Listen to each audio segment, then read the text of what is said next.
mention here is figures. Yeah, it's very important when you are actually making your figures for the manuscript. All right.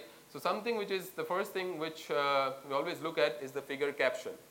So what we say is that the figure caption or the figure legend, they should be self-explanatory. Right? What does that mean?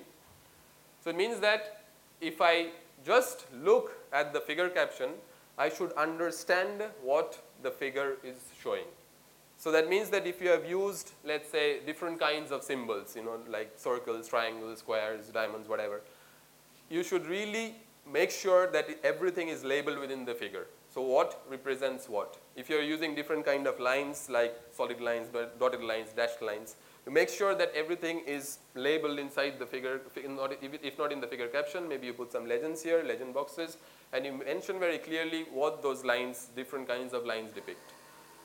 The other thing is, of course, if you're using some kind of abbreviations within the figure, all right? So what do these abbreviations stand for? So all these abbreviations of the acronyms, they should be, typically they should appear in the figure caption. So if you're using like something like AB and CD and EF, they should really specify in the caption, so what do these acronyms or these abbreviations stand for, so that the reader doesn't have to go on again, looking for them in the text to see that, oh, okay, in the figure, yeah, he has mentioned that, okay, this is something called XY, but yeah, we don't know what XY is. Okay, so you should really, when you're writing the figure caption, make sure, double check that you have really, specified and clearly mentioned what is what, everything, all the symbols, all the different kinds of lines, all the different abbreviations, they are clearly laid out. The other thing when you're talking about figures are the axis. This is something very interesting because this is such a common mistake, and we see it very often, that the axes are not clearly labeled. Okay, so please, the reviewers or the editors, the journal editors, they don't want to read something which is not legible. So make it clear. And especially nowadays, it's not so difficult to make good figures. Okay, I mean, if it was 50 years ago, I would have understood. But now, with so many tools and I don't know, there's all these kind of softwares available, it's really not very difficult to make a decent, clear, legible image. Okay, so when you're labeling the axis, first of all, make sure that they are legible, they are clearly readable. The other thing is about the labeling of the axis is the units. So sometimes we see that, okay, x-axis is frequency, but in what? Hertz, millihertz, gigahertz, we don't know. So these are very, very trivial things, very simple things, but these are things which often people overlook. And this should not happen because this is not really, it doesn't really reflect well on your professionalism, because it shows that you haven't really put in a lot of effort when you're actually making the figure. Okay? All right, so that is what about the results. Okay, so that you have to remember the key here is to avoid information overload and to guide your reader step by step, one by one, to go sequentially through your figures. Okay, so that it's easy to follow and understand. That's the idea. So once you have, of course, you talked about your findings, your results. The most important part of your work is the discussion section, right? And this is something which Professor Narayanan was also mentioning this morning, is that why, of course. This is not the first introduction why, which I mentioned. The why here is that why did you find what you found, right? You did some experiments, you got some nice figures, you showed what is what, everything is fine. But what about the science? Right? Because you all want to be, you want to be scientists, you want to be researchers, and so you have to understand the science behind. That's the idea. And that is what you want to discuss here. So once you have talked about your results, you talked about your figures, you go on describing them. So the first thing, of course, what we say is the discussion section is kind of inverted introduction, all right? So basically in introduction you started broad and then you guide your readers down to your specific aims. Here you start narrow, all right, and then you go on describing the implications of your study, okay? You go on gradually broadening. So the first thing is, of course, when you're talking about the discussions, you always begin with summarizing the key results what you found, what you observed, or what you calculated maybe, okay? So in this case, of course, you just give a 1 or 2 sentences description what your problem was, what the research problem was, what you already mentioned in the beginning. And then you summarize your key findings. And once you summarize your key findings, of course, the interpretation part comes. And this is where it's very important that you talk about the similarities and differences that you might have observed with previously published work, okay? Obviously, you have some reference. You are building on something or you're doing something new. You are comparing it with to some previous studies. If you found something similar, that's perfectly fine, good. But if you found something different, from what was already published before, this is where it's very important to state that why, what was the reason behind, okay? So why is your result or your results different from what was published before? So was the previously published work wrong, or is your work wrong, or what were the drawbacks, or what were the problems identified? So this is something which is very, very essential even for the editors and the reviewers when they're reading your manuscript, to understand that if you have found something different, you understand the reason behind, okay? So you know exactly why you got the results which you got. The other point which is also important is that if you have gotten some unexpected or negative results. So what we say is that negative results are also results, and you should not try to hide them. You should never really try to hide negative results, or there's nothing shameful in admitting that, okay, you set out to do something, you expected to find something, but maybe you found something completely different or completely opposite. That's absolutely fine. Because if you don't highlight these things, if you don't highlight the negative results as also the limitations in your study, or if there are some drawbacks in your study, if you don't highlight them, what happens is that when your manuscript goes for peer review, the reviewers, they're experts in your field, right? And it will easily be found out. So now you don't want that, okay? So before the reviewer points out that, okay, so this is what is the problem with your paper, or this is the problem with your calculations or your results, you have these limitations, and these were not highlighted or these were not mentioned in the manuscript, of course, your chances of getting published always diminish. So it's up to you, of course. So obviously, if you know that, yeah, you have had some limitations and if you have had some drawbacks while you were doing the calculations or performing the experiments, please mention them here. Make sure you mention them here. And if you can identify the limitations in your study, it also shows that you have a deeper understanding of what you're doing, all right? So it doesn't have any negative impact. Rather, it has a more positive impact, because the reviewers or the journal editors, they understand that, okay, he's got some limitations, but he knows that what is the okay. So maybe there were problems with the experimental setup, or maybe there were problems with the instrument or the conditions. They were not, not really optimal for the experiment. And this also helps to build on your work, because once you identify the limitations, you can always work later to improve on it, even, or you can, others can get inspired from it and try to build on that and improve on that, okay? So that is why it's very, very important that you identify, and not only identify, you also mention your limitations or your drawbacks of your work here when you're discussing your results. And once you have done discussing these aspects, of course, you come to the conclusion. So this, of course, you can always often separate it as like an individual paragraph. It's usually that in the last concluding paragraph, and we should always start it with something like, we call it a signal, like something like to summarize or to conclude or in conclusion, so that the reader knows that, okay, so this is the final thing, this is the final conclusion. And when you're talking about the conclusion, please make sure that you highlight the most important aspect or the most important finding of your study. Okay, just remember, because the conclusion is something which the reader will always read at the end, obviously, and this is something which is more likely to stay in the reader's mind. Okay, so this is something which he will remember, which the reader will remember, and this is something which will always tend to have a higher impact. So you have to make sure that you mention what is the most significant finding, what is the most important finding of your work, and also what are the implications. Implications like how does it actually help in the advancement of the field? What kind of impact does your work have on your immediate field of work, all right? And what are, of course, if possible, always discuss the future perspectives. So if you are planning to work on it in the future, or this might lead to, you know, like possible works like this, so that others are also know that, okay, this doesn't only end here. So this is not the end. Rather, you are showing different paths. So there are different like ways which you can actually build on that work. So this is something which you should really keep in mind when you're writing the conclusion. Okay. Fine. So now you have basically, so this is how you should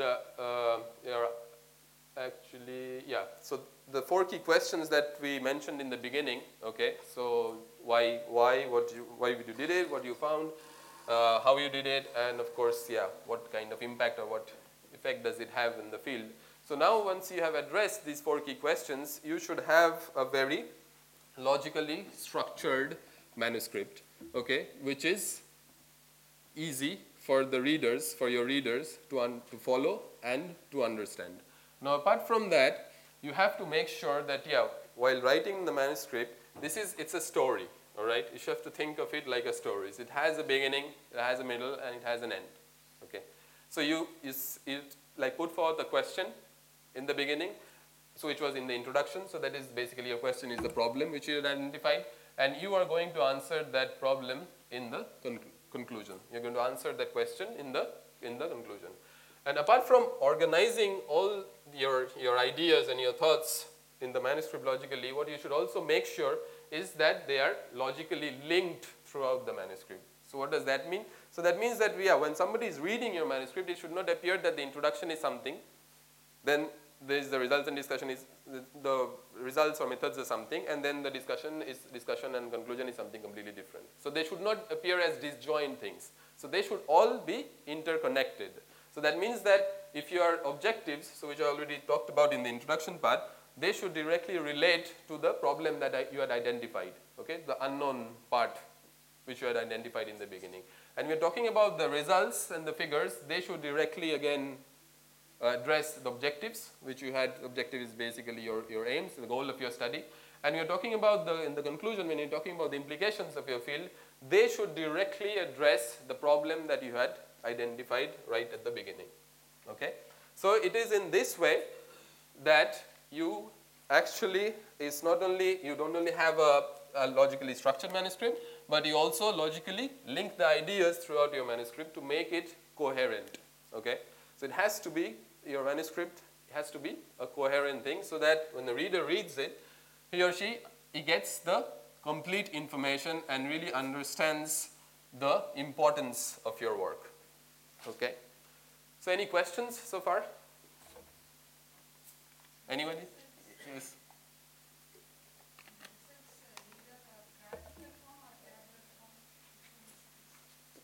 For what you mean, graphical or tabular? For what? Yeah, but it depends on what you want to show, isn't it? So, no, I mean, yeah, if you have like, I don't know, I mean, I cannot give you a concrete example right now, but yeah, we were talking about a lot of, Professor Narayanan was showing this morning, you know, this, or yesterday morning, I don't remember, this big table. So when you have a lot of data sets, of course, you cannot really plot them in one figure, right? And this is something which I wanted to mention in talking about the figures, that you don't try to keep the figures as simple as possible and as clean as possible. Do not try to put excessive information in one figure.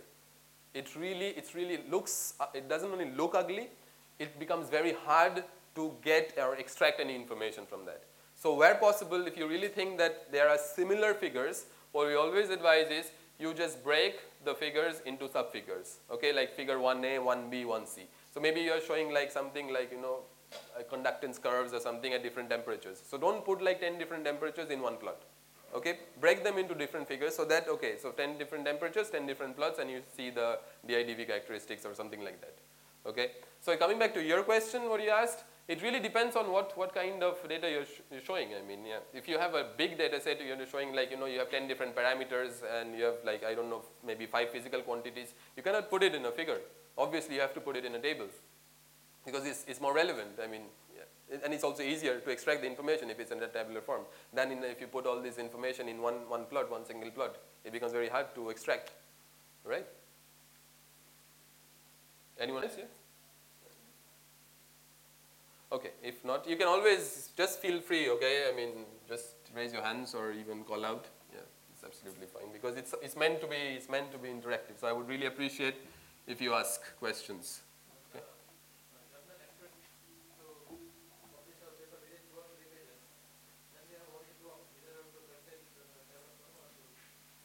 Yes, that, yeah, that. No, of course not. Yes, yes, yeah. When you have page limit or word limit, then it becomes very tricky. Yeah, sure. That is, yeah. Well, then you are, yeah, you are tied basically. Your hands are tied. You can't help it. Sure. Okay. Any more questions? No one? Okay. I hope you are still awake at the back. Okay, that's fine. Yeah. All right. So now once you have your manuscript, you're writing. So what comes next is the title. All right, the all-important title. Why so? Because the title is something which is important to grab the reader's attention. Okay, so when you're thinking about the title of a manuscript, there are a few things which we say that you should and should not. So there are a few do's and don'ts about it. So we're going to look at it here. So what you should try to include is, of course, in the title should always contain what is the most important aspect of your work, or what is the most important finding of your work, right? This should always appear. The second thing is keywords, very important nowadays because, you know, most of these, the databases, online databases, they index the articles by their, by their titles, all right? And if the keywords related to your work, they don't appear in your title, and if people are looking on these databases which has few 100,000 articles on it, and they search by keywords, your manuscript will never appear on it because you never cared to put or to include the keywords of your work in the title. So make sure that your title includes at least a few 2 to 3 keywords which are relevant for your paper, for your manuscript. Okay. The third thing is, of course, keep it short. Please keep it short. Don't write titles which run into 3 lines, because I'll tell you why. Because what happens is a lot of researchers, scientists, when they are, you know, like browsing these articles, they go on these databases and they just read through these databases. They read the titles, all right. And if your title really runs into 2, 3, 4 lines, of course, nobody has the time to read that. So the idea should be keep it as short as you can. Of course, at the same time, you should also convey what is most important about, what is the most important thing or what is the most important aspect of your work. Okay, so just keep these things in mind when you're actually thinking about writing the title of the work. And what you should avoid is questions. Never do ask questions, because remember that your readers are full of questions. They don't want more questions, all right? So they want the answers. So please don't put a question in the title. Don't ask a question in your title, okay? The second thing is, don't go on describing the techniques or the methods you have used. It's for the manuscript. It's not to be mentioned in the title, because that's how you end up writing like a title which is 3 lines or 4 lines long. And abbreviations, well, this is a little tricky, I must say. This again depends on the kind of journal you are submitting. So if you are really submitting in a broad focus journal, okay, which has a very wide readership, then I would say it's always advisable to avoid abbreviations, because you might not be sure that if people are familiar with the technical jargon. But again, if you're publishing in a very specific, very, like focused journal, in that case, I think it's still okay, because then you expect that the readers of the journal, they are familiar with the usual abbreviations, acronyms which are used in that particular field. Okay? So abbreviations is something which really depends. That's why I always say that it's not always true that you should not always avoid abbreviations, but you should really think about the kind of journal you're submitting to and the kind of audience you're addressing. So it really depends on that. So in effect, what your title should be is basically it should be a very crisp and a short summary of the most important aspect of your work. Okay? So now once you are fine with the title, you're happy and you found the perfect title of your work, of your manuscript, what comes next? Abstract. Right. So let's talk about the abstract. So the abstract is, so now you have to remember that once the reader is interested or is attracted by the title of your manuscript, the next thing the reader looks at is the abstract.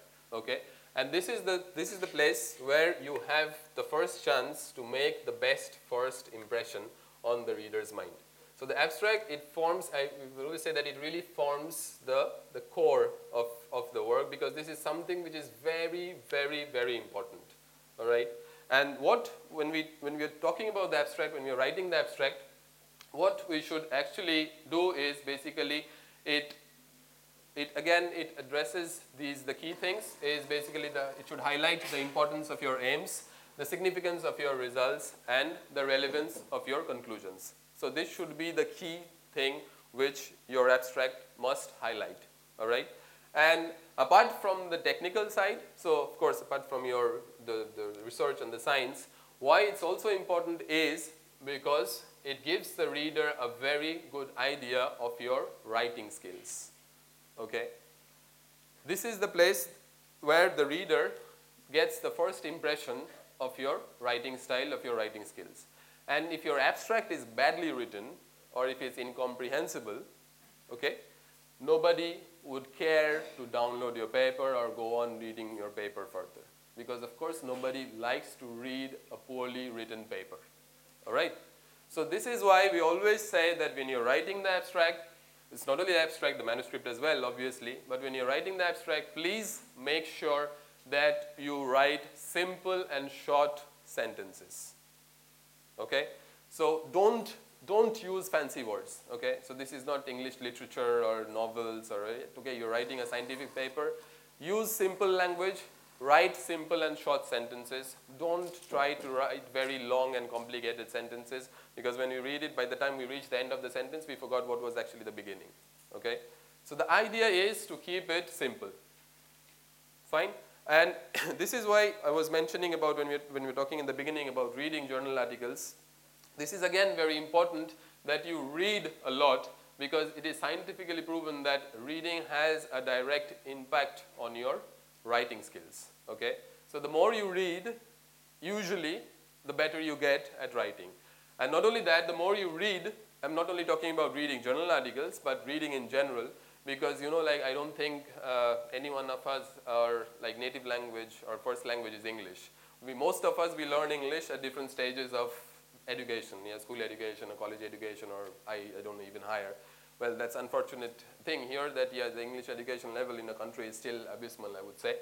Okay, but anyway, we can't help that. So since it's not our first language and we all have to learn it, so it's advisable that you try to read as much as you can. It's not only reading journal articles or scientific papers, but also reading good English stuff. Okay, so it can be English novels or English newspapers, anything that you can lay your hands on. I'm not talking about Chetan Bhagat stuff, but like serious, like proper English books and English magazines or journals or news articles, BBC for example. That really helps. I mean, trust me, if you actually read consistently, you will realize that with time, you gradually develop your writing skills, and you also learn to differentiate between what is a well-written article, a well-written paper, and what is a not so well-written paper. Okay? Right. So this is when we are talking about the abstract, so this is very important, as I said, that you try to keep it very, very simple. Okay? So please don't use fancy words. Yeah. Just write short and simple sentences. Okay? So what do your readers want to know? So basically, again, the abstract encompasses the 4 key questions that we had talked about in the beginning. So it's the same 4 key questions which you address in the abstract as well, but it's just that this is a very, very concise summary of your whole work. Yes, there's a question, yes.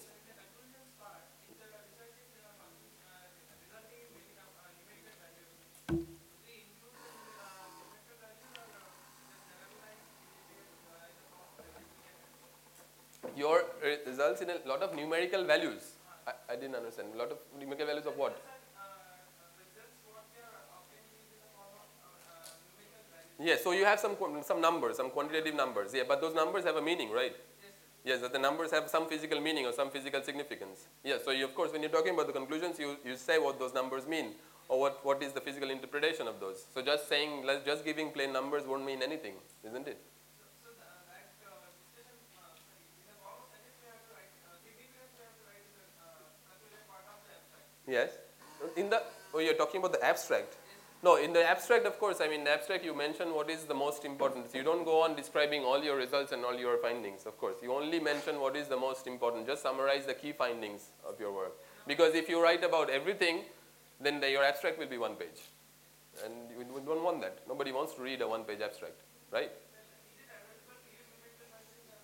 Yes, yes, of course. I mean, yeah, the problem is not with using numerical values as long as you explain what it means. All right? If you... Sorry? Graphical abstract, what do you mean? So,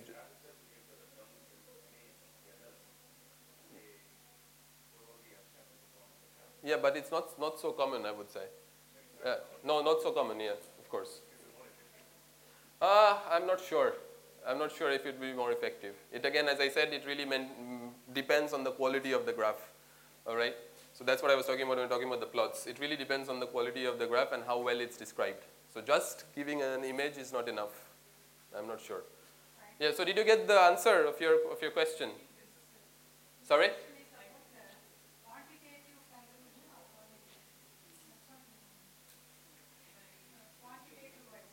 Mm-hmm.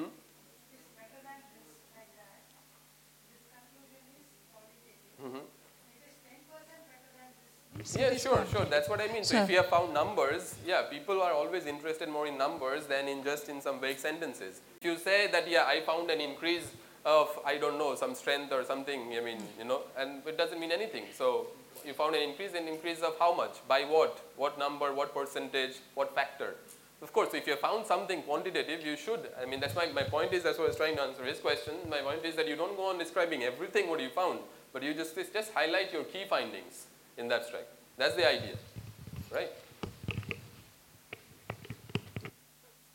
Yes, any more questions? Anyone? No, all good? Okay. So this is, yeah, so this is basically what you should, yeah, so as I said, so your abstract should ideally be a very concise summary of your entire manuscript. And that is why it's always advisable that you write the abstract at the very end. Okay, at the end of your writing your manuscript. Because once you're done with the manuscript, only then you know exactly what you have written, what you have said in the introduction, what you have said in what results you have discussed, and what is your key findings, what is the conclusions. And once you know all of that, it becomes significantly easier to formulate the abstract. Okay? All right. So now, once you have written, you have succeeded in writing the manuscript and you're happy with the title and the abstract, what comes next is we have to publish it, right?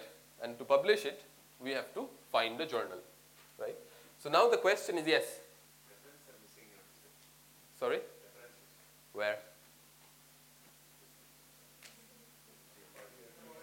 Oh, the reference is okay. Yeah, this is something which I usually don't talk about because it really varies from journal to journal. You know, so the reference and citations things it's just the way you address them. So I don't know if anyone has any specific question about references. I can answer them, but I did not actually include it here because, well, I already talked about the citations in the introduction, right? So when you're citing, you should try to cite globally.